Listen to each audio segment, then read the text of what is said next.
Yesterday, the big sort of turning point in the movie is that he gets run over by a bus. Yeah. He's on his bike and he gets run over by a bus.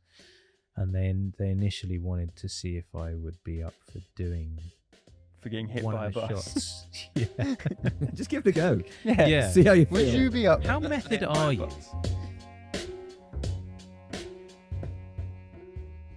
Welcome to Before the Lights. If you're new here, we're a team of health professionals based in London who train people from all over the creative world to get ready for TV, film, even live shows, but most importantly, for everyday life. I'm Dave Hasty. I'm George Ashwell. I'm Georgia Canavan. And I'm Josh Betteridge.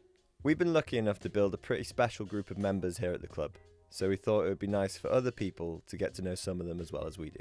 I was like, I need to start going to the gym. So I literally got out my laptop, and was like, PTs for actors. Welcome to Before the Lights podcast, guys. I'm Greg James. With me over here is Dangerous Dave, and here is Evil George. And today we're talking grind set. Grind set. It's not about mindset, guys. It's about grind set. It was the very first time I met you when you came in and you actually had to run off and be sick in the toilet. You feel quite vulnerable when you're kind of lying on your back with your legs up in the air because you feel sick, just breathing, and I'm like, this never happens. I'm so sorry. So sit back, only do some exercise if you want to, and maybe even learn something about how to look after yourself. Welcome back to the Before the Lights podcast. We are thrilled to have with us today a very favourite of our members here. Yeah, we've been trying to get him on for a while. Well, mostly down to us constantly cancelling on Yeah, him. we have cancelled him a couple of times. He's been which is extremely easy about all this. We've been the difficult part. Well, we're lucky though because he has to come to us anyway. And the he we were talking about is Himesh Patel. Oh, yeah. Thank you for being here. Finally. Finally, yeah. You're very I've excited. been quietly fuming, actually. Yeah. Yeah, about the whole thing. You've hidden it well. Well, Thank you for that, because I mean, it's not often we can the day before text an actor being like, actually, can we do your podcast another day because something's come up, and then be like, yeah, no worries, I'll do it next time. I think it's because I do that a lot, to be honest. I think I'm, especially the life the way it is now, but I've generally also been a bit like that. if you out yourself as a flaky man, you would flake on various things. I think I can be, yeah.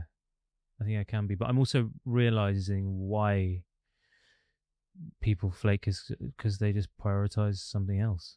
They want to be... I feel like being honest about why you're not doing something is so important. Why lie about it? Like, I'd rather just someone go, hey, I'm not going to come because I'm exhausted or don't fancy it. Yeah. I feel like respect, yeah. Doesn't sound like fun, so Yeah. no. The don't fancy it bit, I think, fine when you're chatting to your mates outside of that circle. then it becomes difficult. Yeah. We'll do a little introduction for you for the listeners. So I found it quite interesting Googling you from the EastEnders days. Oh, yeah. My goodness me. I didn't even recognise you. Yeah. Like, the photos came up. So for those that don't know, you played a character called Tamwa Masood for a long period of time in EastEnders. And honestly, have you looked at it, George? I remember Himesh being on EastEnders. I looked because I'd never watched it. And It's because you're northern. It's a southern thing. Yeah, just Corrie. Corrie only. Yeah. And I went through like 4 different photos being like, that That's can't not be him. It's not... It can't be him. Yeah. People must say that quite a bit. Yeah, it was kind of interesting because I mean, when I was 16 when I got that, going on 17, and I puberty wasn't kind to me, so I still looked like a child, really, very sort of scrawny and like just nerdy kid. That's what I was, and that was what I was playing on the show.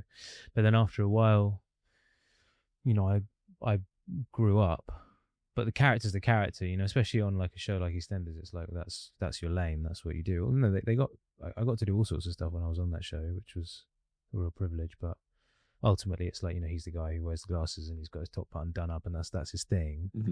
Whereas I sort of, as I say, grew up and sort of became my own sort of person, which was kind of good because at the same time I was learning about the craft of acting and building a character and kind of going, okay, well, that becomes a character now then, and I can become my own person. And actually it became really helpful in that I don't think I've ever been as sort of recognizable in the street as I was when I was on EastEnders. Yeah. People forget like how many. It's millions of people watching it, isn't it? Yeah. It's a huge audience, Especially when I started, I mean, people still watched it in millions and millions. and it's on like a lot. So Every it's day. not as if it's like you've done a really yeah, big 4 film times a week, something like that. and someone's seen that film and then they forget. Whereas Yeah. like if you're part of someone's week, it's literally like Yeah. every day, isn't it? Yeah. And you're still at school at that point. Yeah, I did my A levels. Yeah, for the first 2 years. That must have been a mad time. It was pretty intense. Yeah, I ended up just doing 2 A levels in the end because I was pretty burnt out. But and things were going well at EastEnders, so I was like, I can defer it and Yeah. see how things go. But yeah, it became a bit of a sort of a help really that the character ended up looking a lot different to what I was, because I just felt like I could live more of a normal life than a lot of my friends were sort of. They were struggling with it, to be honest. This is a very specific type of fame, a very specific type of recognizability. Is people just sort of, they don't know you as an actor, they know the character. And some people, because you're in their living room like 4 times a week, like we were saying, they just sort of, I don't know, there's a sense of ownership or something, a sort of familiarity. So there's less of a boundary or something. So, when I would get it or I'd see my friends sort of get sort of recognizing it, would be quite full on. They're basically shouting your character name. Yeah, and just sort of like being pretty brazen about stuff, and it's like it wasn't comfortable. Yes. Sometimes some people were lovely, but so it's kind of helpful. I felt like, because I didn't wear glasses in real life and I dressed very differently, and it just allowed me to sort of not feel like I just felt like I could live more of a normal life, really, and that was helpful.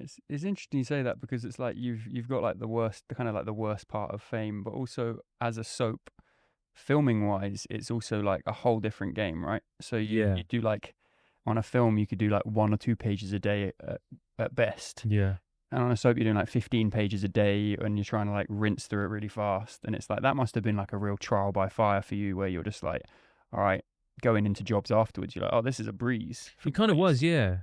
Because it kind of, it was just what I knew. I was, as I said, I was so young when I started that I was like, oh, this is what we do. And I was so happy to be doing it. I mean, I was so young and I got a job and I was getting paid to do acting. I mean, it was on a show that I'd grown up watching, and I was like, this is amazing.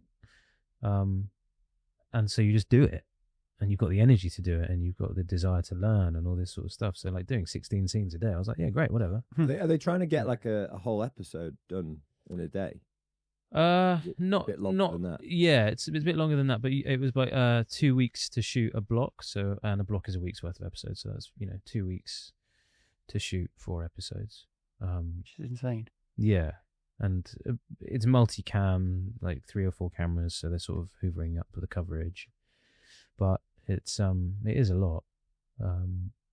But again, it's just what I knew. So now it's like, you can see why it takes longer, because things are more elaborate, and you've got 1 camera, maybe 2 cameras. Things are lit more elaborate, as I say. So I get it, but it also feels like I do have this sort of thing on set where I'm like, let's just get going. Yeah, like, keep it moving. Yeah. As much as I like rehearsal as well, I'm also just a bit like, cool, well, let's just do it though. I wonder if that kind of stood you in good stead then, because like since those days, you've been really busy in the career you've had. Has kind of been, it's pretty impressive really when you kind of look back at it. I've seen a lot of stuff you've been in, but I never like read it or like looked at it in front of me. And prior to doing these episodes, we're in a unique position when we do this podcast because we know you already really well. But again, like I would never have like sat there Googling you. No. So it's like I would never have looked at all that stuff. But then like just to name a few of them, you obviously had Yesterday. Yeah. There was Tenet, Don't Look Up, the franchise, and like a big list that goes on, and they're like big sort of well-known shows and films.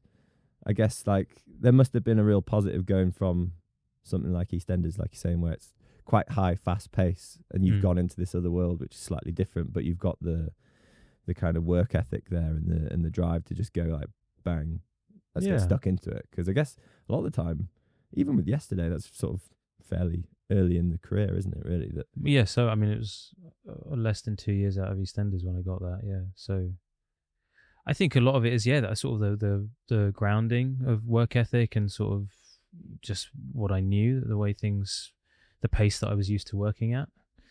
I'm learning the sort of advantage of having a bit more time. It's good to sort of maybe sometimes dig into things a bit more and work through things a bit more, because it can just sort of help something blossom into something even more special. But I think it's also just I was pretty nervous leaving EastEnders. I was like, I've been here 9 years basically, and there's a stigma attached to that. I think maybe there still is, because I do think I'm still somewhat of a rarity in that aspect. in the sense of being someone who's been on a into soap. a different lane and continue in that and be successful. There hasn't been lots of you. I know the one that comes to mind is obviously Ben Hardy, who we worked with. Ben, on X-Men. And me and Ben got on really well when he was on the show. I think because I guess, look, there's a lot of friends of mine who've been on that show for years and they're happy there. They want to be there forever, and that's great. It's like as close as you can get in acting to a normal job. Yeah, exactly. Security of it is your job. Yeah. But Ben as an example, we sort of connected on going, at some point we want to try something different. We want to do something else. And he'd been to drama school and sort of been down that route. So, whereas for me it was all I knew. I mean, I did look at Ben and go, okay, well, he left EastEnders and then immediately got X-Men, and I was like, okay, that can happen then. So this was also like before. There was just before I left. Because we trained Ben for that for X-Men, yeah. Right? Yeah, like years and years ago now, isn't it? Yeah, it's been a while. Him coming in, I just remember because he turned up, wasn't like mega sporty car or anything, but just thinking like, oh, interesting, because like all the young actors that we'd see would be like, jump off the bus, and I was like, he's clearly come, he's had a job. Yeah, he has had a job for a decent amount of time. Yeah, he's living his life. Yeah. Which is unusual, isn't it? Yeah. But I remember that being such a huge deal when he got that, because I was like, wow, that's great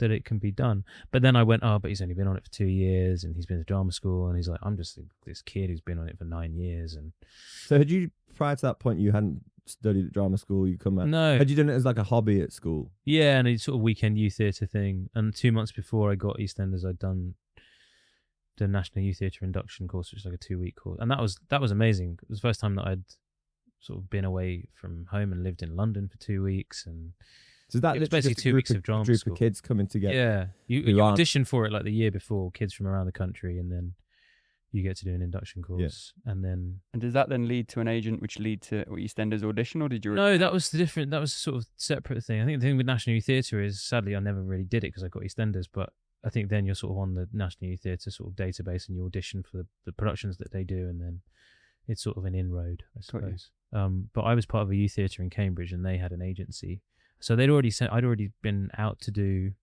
extra work and stuff. I'd done that. I'd been on sets from that point of view, and then this audition came through for EastEnders, and that's how I got that. So it was all I'd known. So when I left, it was pretty scary because I was like, there's no blueprint for this really. I've got ambitions of wanting to do things. I love films. I love sort of long form TV and all this sort of stuff, theatre. I got really lucky, to be honest. I feel like things lined up pretty well, and maybe people's attitudes were changing as to where they find their actors, and I'm hoping that's true. I'd love to see more of it, but I think it's happening, and I'm proud to sort of be part of that sort of cohort of people who have proven that it can be done. It was quite a important thing to talk about and to try and support in a way, and it's something that, with this place and this members club that we've built, it's like something, although we're not directly involved in that process, definitely an element of what we want to try and achieve is to have a space for people that don't have like a really clear route to possibly come and to use it as somewhere to hang out before or after an audition, or like we spoke about with Paprika, do a little bit about how if you're from an area outside of London, or you're from a family where you don't necessarily have the support or whatever, it's like just getting to an audition is hard. Yeah. Like literally getting to it, like travel, where do you stay when you're in London? How long are you here for? All this kind of stuff. So I suppose nowadays it's a little bit easier, isn't it? Where a lot of things are done through a video and then you send it off. But But even that, I mean, we've set up in here a self-tape room, which is basically the same studio as this and we want to introduce more opportunity for people to come in and use it. So because having the right lights, having the right, like, it does make a difference. Self-tapes, Yeah. such a headache. Yeah. Yeah. do you have Sweet. stuff? Do you like now you've got a family, you've got your Yeah. children, and do you have like a room at home where you have to have all that stuff up? Or Yeah. I've done like 2 or 3 self-tapes, I think, in the time that we've been in that house. you have to get the kids out, I imagine. Yeah. You'd be like that guy. Yeah. What was that thing in lockdown where he's like some expert and his BBC toddler News comes running in Oh behind? my god, it was so So funny. good. Yeah. And then his nanny runs in afterwards and collects the kids. That could add something to an audition. Yeah. That'd be good. Yeah. Funnily enough, I did an audition, a tape for a thing last year, and they needed me to hold a baby in it, and Perfect. we You're we yeah, had like right. yeah, I had a 4-month-old. I was like, thank you very much. You will now be in this audition. Did they play ball? Didn't get the role. No, Yeah. Blame the baby. because they were like, he's got Baby. a real baby. Like, this is weird. Yeah, Where's he got Is the this baby? guy from? okay? Everyone else has just rolled up a Yeah, towel. exactly. Yeah. Trying too hard. How have you found becoming a father and the load of work? It is tough. And I'm still navigating it. It's great working with actors who have families as well, because you go, well, Bring it together. they've done it. Mm. They've either been doing it for a while or they're at the same stage that I'm at and figuring it out. So people navigate it in whatever way they can. Yeah, we always talk about kind of like a fitness routine and a health routine outside of work being so important. Like basically you're not on a call sheet anymore. So how do you develop a routine? Yeah. Now I can only imagine then the challenge of having children as well. It's like, okay, I've just been kind of catered for a couple of months or whatever the shoot is. Like they pick me up at this time, they feed me at this time. Now I've got to come home and I've got to be a dad. Yeah. And it's like you kind of get that, you kind of never have any self-agency, if that makes sense, because you're just like thrown from one thing into now I just like my life is not ruled by, but a lot of my time is going to be spent looking after my children. Yeah. And actually that agency thing is probably something that I realise is probably why I find it quite difficult to get into any sort of good routines health-wise, because I was in that from such a young age, more or less. You know, I was sort of spoken for. You'd get breaks on EastEnders, and you'd get like sort of weeks where you wouldn't be working, but even then you couldn't go on holiday unless you'd booked it out, because they were like, things could change, we might have to pull you in, so don't be in Greece. Yeah. You know.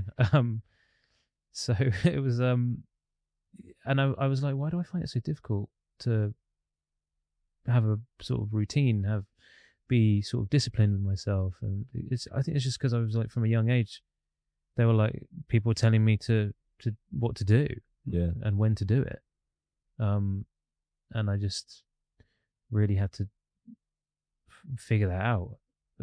In a way, I feel like I sort of whittled away my 20s, sort of going, what? But yeah, getting there now, which is, and in a way I feel like I go, well, maybe it's just the confluence of really having to think hard about it because I've got a family. Yeah. And really It's important, like having the time to just do something that's different and allow yourself the mental space. Yeah. Even if it's just going and walking around the park or whatever, or going for a little jog, which you did on Christmas Day, I Christmas believe. Day. I went for a run on Was Christmas extremely Day. impressed. Yeah. You were the first Merry Christmas text I got Yeah. on Christmas morning, and it was a picture of your face saying, Merry Christmas, I went for a run, help, please send help. Yeah. A new That's how version it of felt. That version wouldn't have existed in the 20s. Yeah. I mean, it wouldn't have existed last year. Like, No, to be fair, yeah. like you started with us about a year ago. Yeah, I think it was just before I shot the assessment. That was it, yeah. Yeah. That's what we started training on. I can't remember how we met. I think it was that. There's some moments where I'm not fully clothed. I was like, how do I put this? And I was like, I'd rather not feel pants about myself when I do that. And I think that's a lot of it. It's like, it's not about, you're not like you're not really bothered how it looks on screen. You're not going to look at yourself and go, "Oh." It's more on the day, Yeah. taking your top off or whatever it is, being like, "Oh no, I've worked. I feel like I've done the work to warrant me doing this and feeling good on the day." We've spoken about it quite a few times, haven't we? With people that often we come in a stage where it's not always. I think people assume our job is just like that kind of Hollywood superhero thing where someone needs to look amazing or be like super ripped or jacked or change completely. But more often than not, it's more you feeling comfortable to be in a room where you have to take your t-shirt off or whatever, because that is something that most people don't ever do at work. And having it not just be in your mind that, oh, do I look a certain way or whatever. But I think even if people train and exercise, it just brings like a body confidence and awareness, which is really important. And that's not even saying like you're changing your composition, getting skinnier, getting musclier, whatever it is. It's more just, you just understand how you feel. And that brings a confidence with it, which in that particular situation is quite important, I'd say. I mean, I don't know what it's like for people who've been to drama school or whatever, but I would imagine there's probably a large part of it that's to do with your body or sort of getting in touch with your physicality, because it is your tool as an actor. But again, I guess because I was playing one role for 9 years, a role that certainly was just a weedy nerd guy. You weren't whipping your top off for that? No. Although I did actually a couple of times, because there was a whole thing where they just couldn't stop you. His back got burned, and so they would show that from time to time. But I didn't feel the pressure of going, he's got to look good, because he's clearly not a guy who goes to the gym. He was. Yeah, in fact, it would be weird if you were. Yeah, if he was absolutely jacked. Whole top button done up is that he's like Clark Kent in it and just hiding it all. He can't do his top button up anymore, actually, weirdly.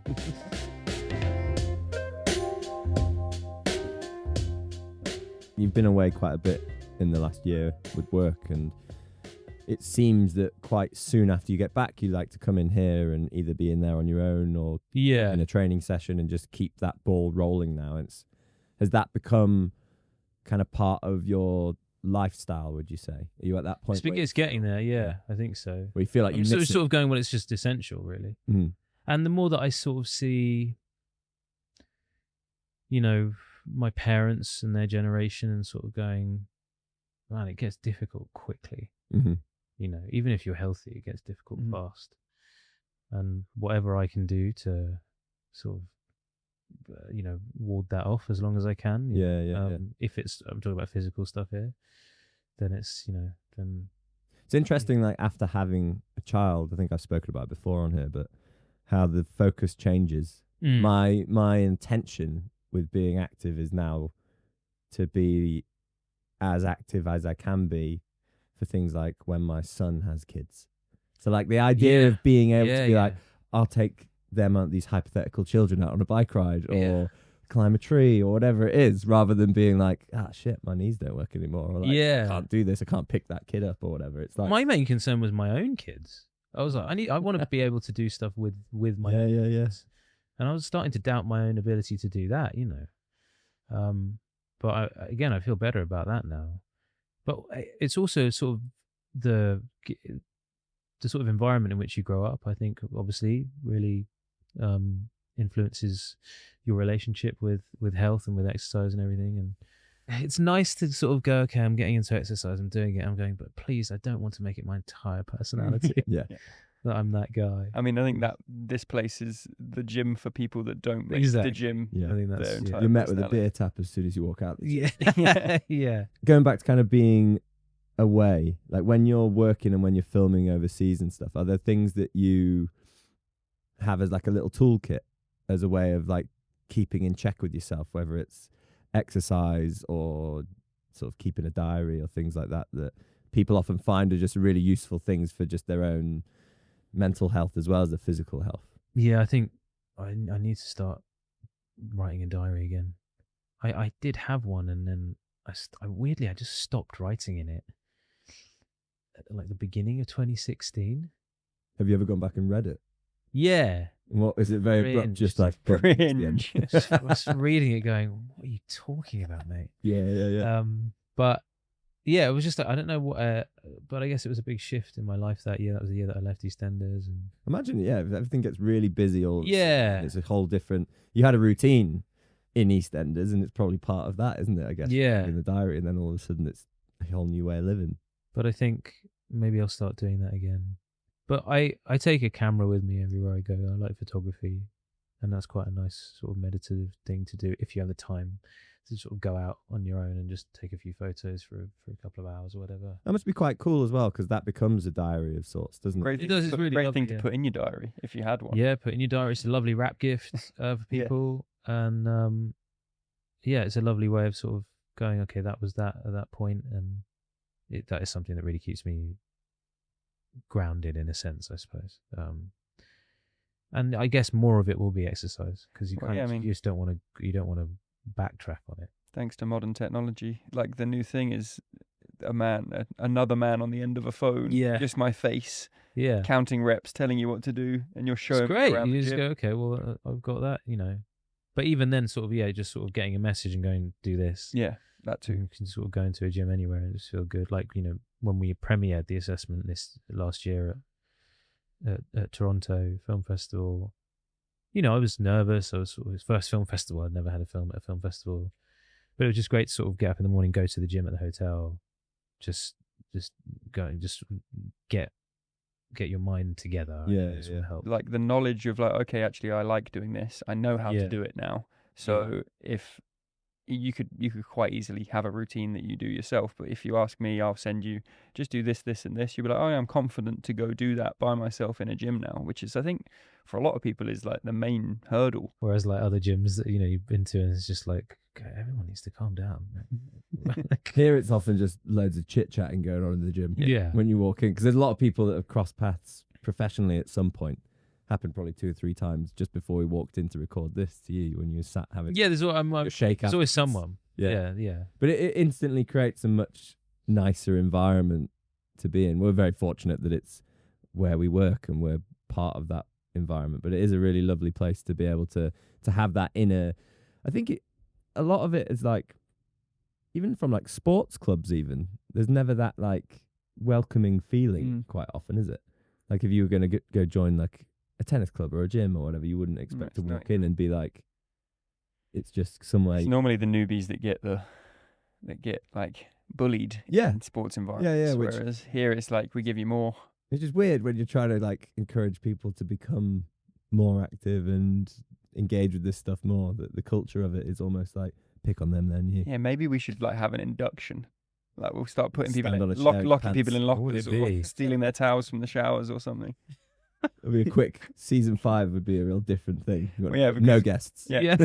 No no, one wants to no gym anymore. The referrals of clients has really dried up. Yeah. Pivoted into bullying. Yeah. Yeah, we won't do that. No. We don't condone bullying. No. One thing we do like to talk about when we have our guests on this podcast is what we've now termed humbled in Hollywood, Yeah. which for you is quite fitting. You have spent quite a bit of time over there. Yeah.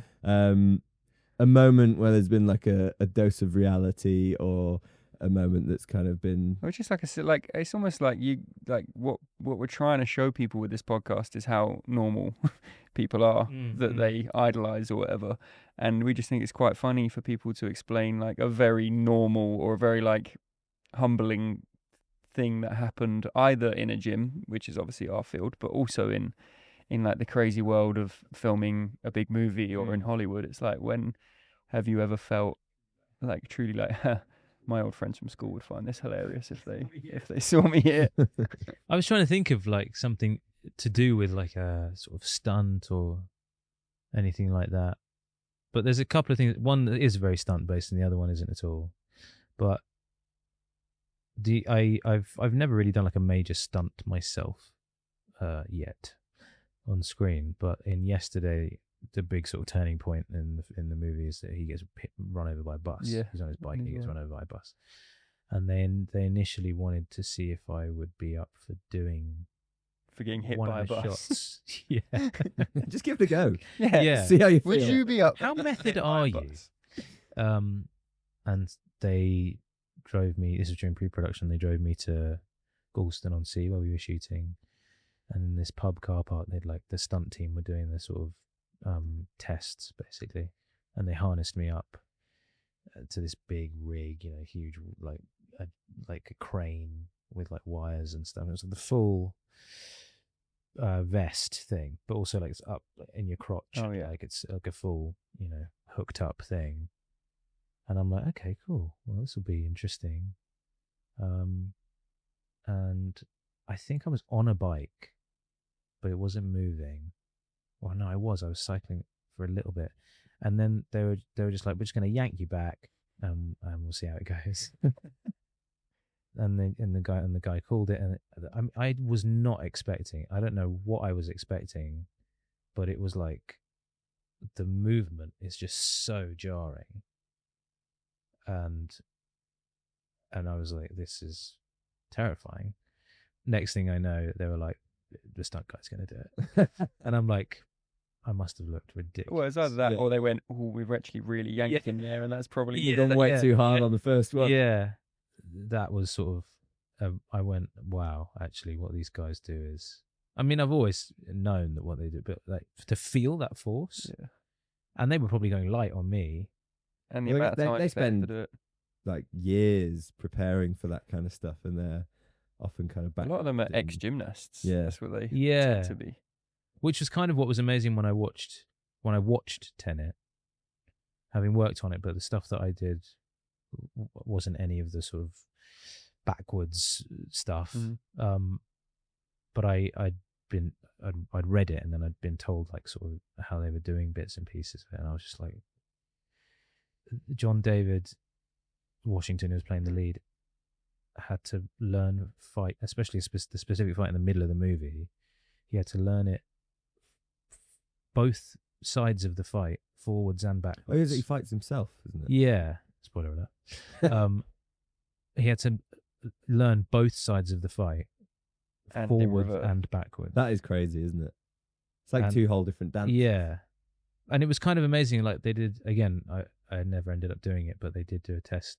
I had like a session with the stunt team where they were like, we're just going to talk you through the basics of moving backwards. Just in case we're going to add something in Yeah. where you're... When you're learning to move backwards, are you learning to move backwards with the vision of it looking being normal. Well, I guess it has to look right, as if you were doing... You wouldn't walk backwards in the way that you'd walk forwards. Yeah. If that makes any sense. The little It's like, details of it are fascinating. there's little elements that you'd have to really focus on. You're going to make put it your, look that believable. part of your foot goes down first. Yeah.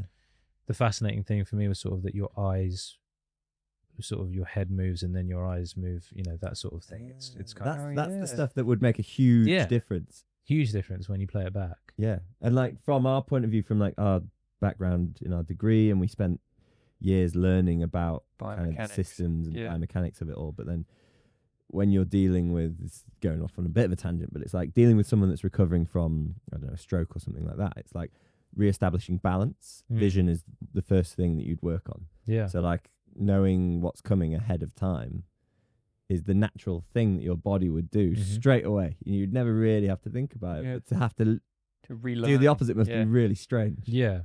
I marvel at it, to be honest. I don't know how he did it. It was really, and all the other guys who had. Yeah, I'd never thought about that before. One time that I saw it in person was when we did the whole plane crash sequence, and part of that was sort of afterwards, and they're sort of going back through it. So when you watch the movie, John David, Rob Pattinson are carrying a gurney that Elizabeth Debicki's lying on. And when you watch the movie, they're moving forwards back through the plane crash, but the plane crash is sort of, the plane is on fire and stuff, and everything's happening backwards. So the fire hoses are moving backwards, the water's going back inside the fire hoses and stuff.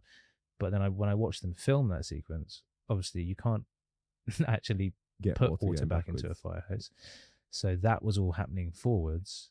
They had to go backwards. That's insane. And I watched them do it, and I was like, it freaked me out. Yeah, I was like, they're moving backwards through time. That's so interesting. I'm definitely going to watch it again now, and I'm also going to be spending a lot of time walking around trying to move my head before my eyes, which is freaking people out. There is a thing. I saw a thing on Instagram the other day where people were sprinters were like trying to move backwards and into the blocks, and then playing it the other way around to see how ridiculous they looked. And it is hilarious. They look so stupid.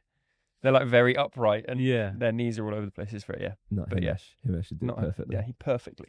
Not John. I mean, I'll be honest. Washington. I looked pretty ridiculous when I think I might have the footage somewhere actually. That's something we should watch. That they took on my phone, sort of like give me an idea of what it's like. Yeah. But when we shot, we had one scene to shoot in Oslo, and it turned out Rob and John David were on the same flight, and so we all got a car together into Oslo town, and it started absolutely pissing it down with rain, and we were stuck in traffic. And Rob was like, "It's probably gonna take us like 10 minutes to walk to the hotel. It's like right there, and we're stuck in like traffic. Like, let's just all get out of the car and walk." And then we got out of the car and it started shitting it down, like worse than it had been in the car. And we just, the three of us just ended up like trudging through the rain. What a good completely trio. soaked If you through just happened to be out in Oslo on that day. But Yeah. What? It's the guy from Twilight. Where are the cameras? Yeah. Yeah. It's a Just scene. going What's for a going really rainy walk.